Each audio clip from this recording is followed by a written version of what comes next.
السلام عليكم ورحمة الله وبركاته.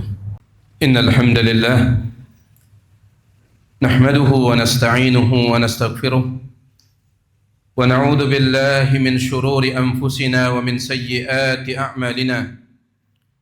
من يهده الله فلا مضل له ومن يضلل فلا هادي له. وأشهد أن لا إله إلا الله وحده لا شريك له وأشهد أن محمدًا عبده ورسوله. يا أيها الذين آمنوا اتقوا الله حق تقاته ولا تموتن إلا وأنتم مسلمون. يا أيها الناس اتقوا ربكم الذي خلقكم من نفس واحدة وخلق منها زوجها وبث منهما رجالًا كثيرًا ونساءً.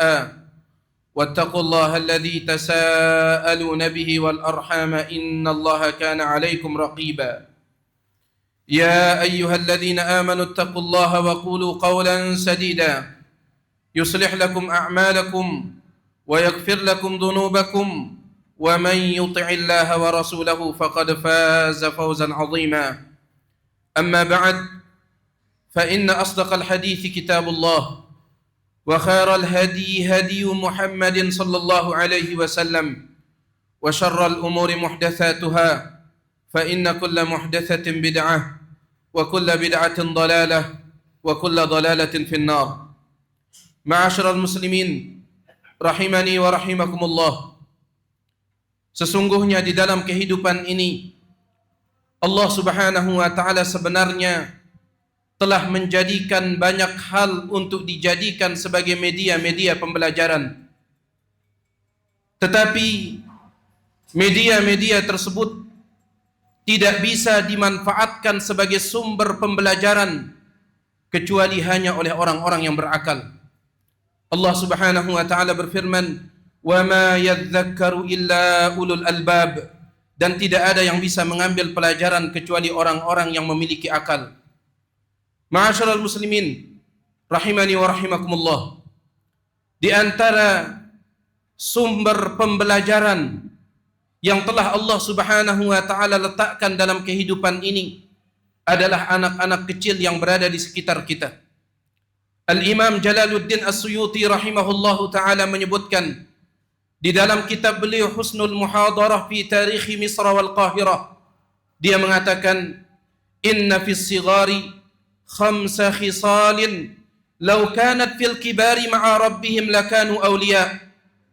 Sesungguhnya pada anak-anak kecil terdapat 5 perkara yang seandainya itu dimiliki oleh orang-orang dewasa ketika mereka bermuamalah dengan Tuhan mereka, bermuamalah dengan Allah Subhanahu wa taala, niscaya mereka akan menjadi wali-wali Allah. Adapun perkara yang pertama, la yahtammuna birrizqi. Yang namanya anak-anak kecil, mereka tidak pernah sedetik pun memusingkan masalah rizki. Hal itu disebabkan karena fitrah mereka masih murni, yaitu fitrah yang mereka bawa ketika mereka dilahirkan oleh ibu-ibu mereka. Fitrah yang telah disabdakan oleh Nabi SAW, "Kullu mauludin yuladu 'alal fitrah." Setiap anak yang dilahirkan maka dilahirkan di atas fitrah, yaitu fitrah tauhid, yang diantara bentuk aplikasinya meyakini bahwasanya Allah Subhanahu wa taala yang mengurus urusan rizki. Fitrah mereka itu masih murni. Sehingga lihatlah kehidupan anak-anak kecil. Mereka hidup apa adanya. Mereka menjalani kehidupan dengan penuh ringan. Tidak ada beban yang menekan mereka, tidak ada beban yang menghimpit mereka. Lalu bandingkan kehidupan mereka dengan kehidupan orang dewasa, yang mereka sangat pusing memikirkan urusan rizki. Bahkan saking pusingnya sampai mereka melupakan apa yang menjadi tujuan mereka diciptakan. Betapa banyak orang yang meninggalkan perintah agama hanya karena urusan rizki.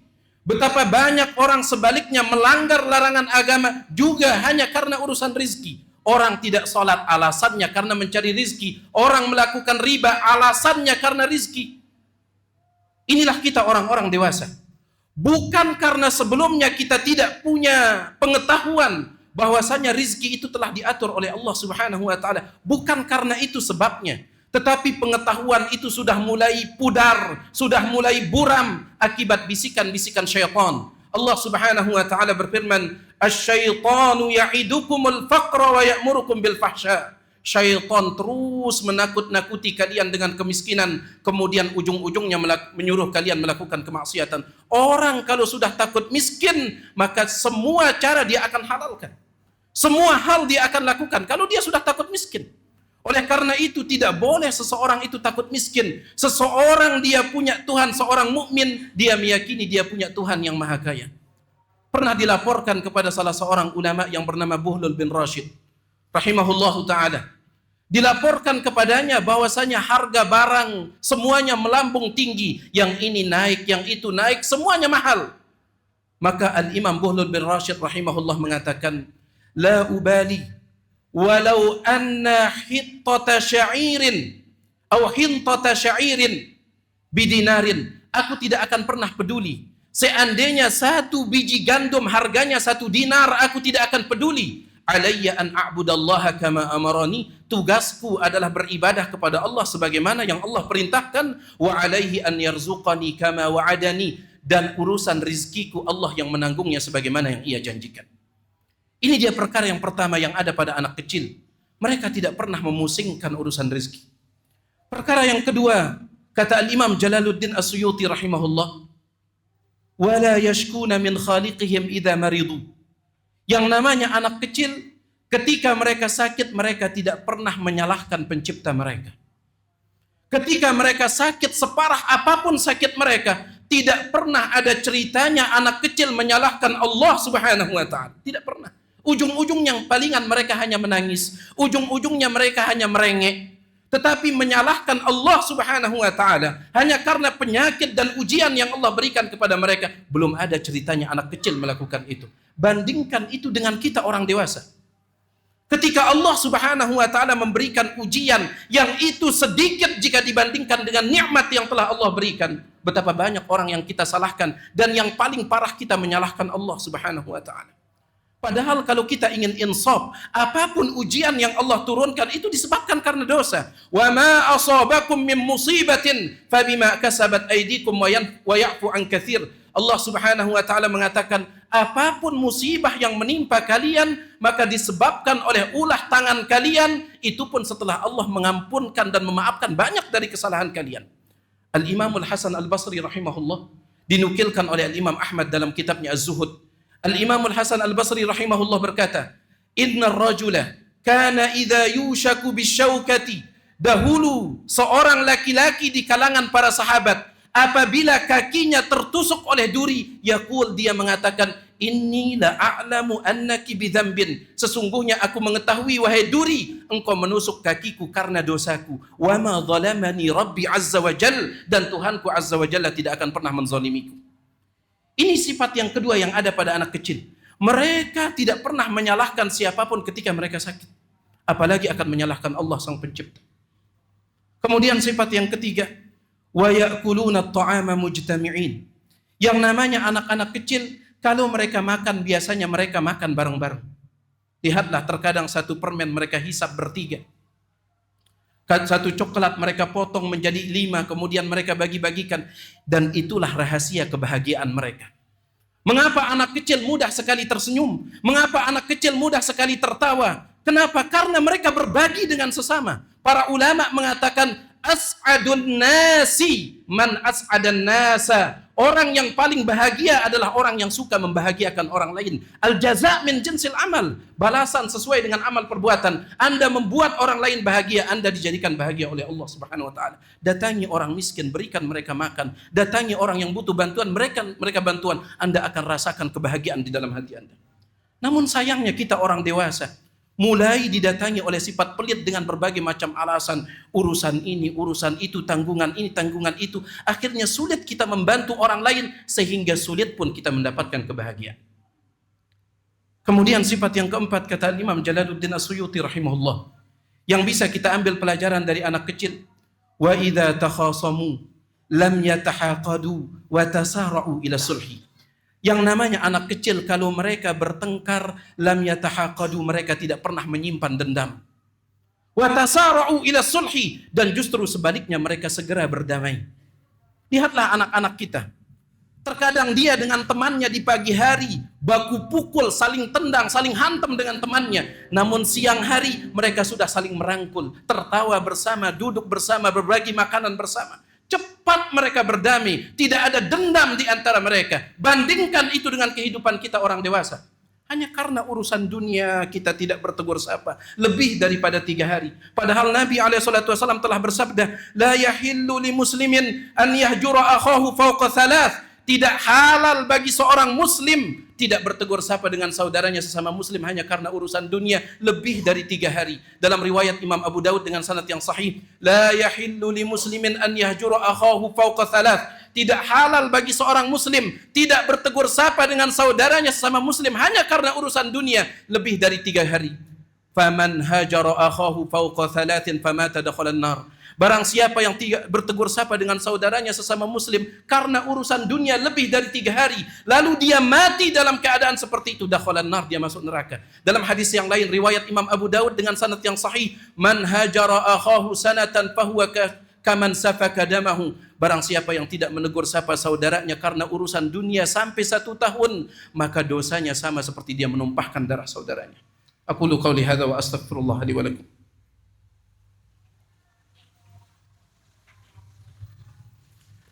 Alhamdulillahi rabbil alamin. Wassalatu wassalamu ala asyrafil anbiya'i wal mursalin, nabiyyina Muhammadin wa ala alihi wa sahbihi ajma'in. Amma ba'd. Adapun perkara yang kelima yang dimiliki oleh anak kecil, ya habbaza, alangkah indahnya kalau seandainya itu ada pada kita orang-orang dewasa. Kata Al-Imam Jalaluddin As-Suyuti rahimahullah, wa idza khafu jarat uyunuhum bid-dumu'. Yang namanya anak kecil apabila mereka sedang ketakutan, maka mereka hanya bisa menangis. Ketika mereka sedang ketakutan, bahkan misalkan musim hujan kemudian terdengar suara petir, mereka takut, mereka menangis.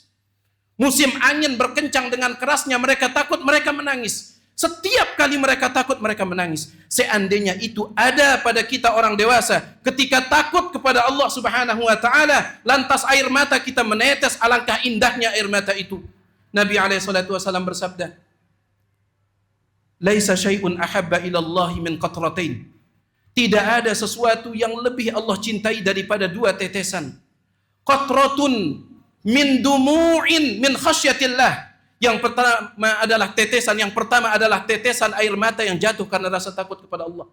Dan yang kedua, qatratu damin tuhraku fi sabilillah, tetesan darah yang mengalir ketika berjihad di jalan Allah.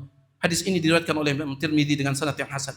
Dalam lafaz yang lain, Al-Imam Tirmidzi rahimahullahu taala meriwayatkan bahwa Nabi SAW bersabda, la ainani la tamassuhuman nar. Ada 2 jenis mata yang tidak akan pernah disentuh oleh api neraka. Ainun bakat min khasyatillah. Yang pertama, mata yang selalu menangis karena rasa takut kepada Allah. Dan yang kedua, wa ainun batat tahrusu fi sabilillah. Mata yang tidak pernah tidur karena berperang di jalan Allah Subhanahu wa taala. Ini air mata luar biasa dimiliki oleh anak kecil ketika mereka takut, yang seandainya dimiliki oleh orang dewasa, mereka akan menjadi wali-wali Allah. Air mata ini adalah air mata impian dan idaman para salaf dahulu. Abdullah bin Umar radhiyallahu taala anhuma mengatakan, la an adma'a dam'atan min khasyatillah. Seandainya aku bisa meneteskan 1 tetes saja air mata karena rasa takut kepada Allah, ahabbu ilayya min an atasaddaqa bi alfi dinar. Itu lebih aku pilih daripada bersedekah menggunakan 1000 dinar keping emas. Dikatakan oleh Ka'ab al-Ahbar radhiyallahu taala an, la an abkiya min khasyatillah. Seandainya aku menangis karena rasa takut kepada Allah, fatasilu dumu'i hatta tablugha wajnatayya. Kemudian air mataku itu pun mengalir sampai memenuhi pipiku. Ahabbu ilayya min an atasaddaqa biwazni dhahaban. Itu lebih aku pilih daripada bersedekah emas sebesar atau seberat tubuhku, kata beliau. Ini air mata yang luar biasa seandainya ada pada kita orang dewasa. Inna Allah malaikatahu yusalluna ala nabi ya ayyuhalladzina amanu sallu alaihi wa sallimu taslima. Allahumma salli ala Muhammad wa ala ali Muhammad kama sallaita ala Ibrahim wa ala ali Ibrahim innaka Hamidum Majid. Wa barik ala Muhammad wa ala ali Muhammad كما باركت على إبراهيم وعلى آل إبراهيم إنك حميد مجيد. اللهم اغفر للمسلمين والمسلمات والمؤمنين والمؤمنات الأحياء منهم والأموات إنك سميع قريب مجيب الدعوات. اللهم آت نفوسنا تقواها وزكها أنت خير من زكاها أنت وليها ومولاها. ربنا آتنا في الدنيا حسنة وفي الآخرة حسنة وقنا عذاب النار. سبحان ربك رب العزة عما يصفون وسلام على المرسلين والحمد لله رب العالمين. أقيموا الصلاة.